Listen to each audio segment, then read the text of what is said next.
Pharmacologic therapies for fibromyalgia or centralized pain. The three classes of drugs that seem to be most effective are tricyclic drugs, which would include amitriptyline and cyclobenzaprine. A low dose of cyclobenzaprine is one of my favorite drugs for fibromyalgia, 2.5, 5 milligrams, 7.5 milligrams of cyclobenzaprine a couple hours before bedtime can be really helpful. The serotonin norepinephrine reuptake inhibitors, the ones that are more noradrenergic, like milnacipran and duloxetine, seem to be more effective.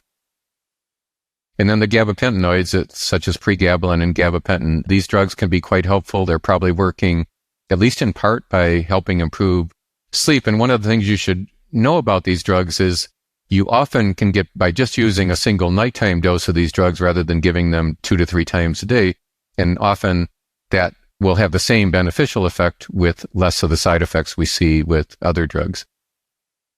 Other drugs for fibromyalgia include tramadol, older, less selective SSRIs, gamma-hydroxybutyrate, low-dose naltrexone. The body's own endogenous opioid system or internal opioid system is hyperactive in people with fibromyalgia. We should be blocking the endogenous opioid system in people with conditions like fibromyalgia, not giving them opioids.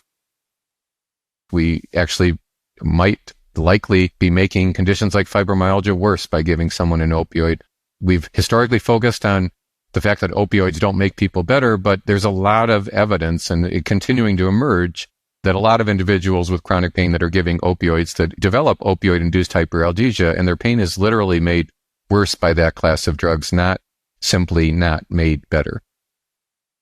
And we actually know that a lot of the neurotransmitters that control pain and sensory transmission are out of balance in conditions like fibromyalgia. Some of the neurotransmitters that increased pain and sensory sensitivity, like glutamate, substance P, and nerve growth factor, are too high in conditions like fibromyalgia.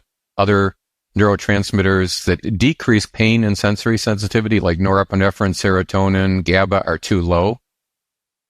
Why it's really complicated to give someone an opioid to treat chronic pain. The longer people take opioids, the more the body adjusts to those opioids. People become tolerant to the opioids. They develop opioid-induced hyperalgesia, and it's almost impossible to get a lot of these patients off opioids, not because they're working well, but because they become dependent on the opioid, and it's permanently changed the way their endogenous opioid system works.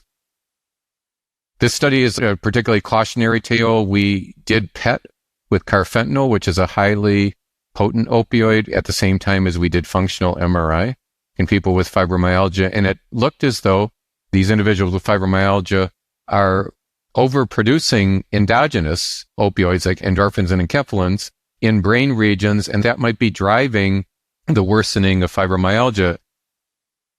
You should be particularly careful with giving individuals with fibromyalgia an opioid because, again, you may not just not make it better, you may make it worse. The drugs you should be using for nociplastic pain right now are low doses of tricyclic drugs given at bedtime, serotonin norepinephrine reuptake inhibitors, and gabapentinoids.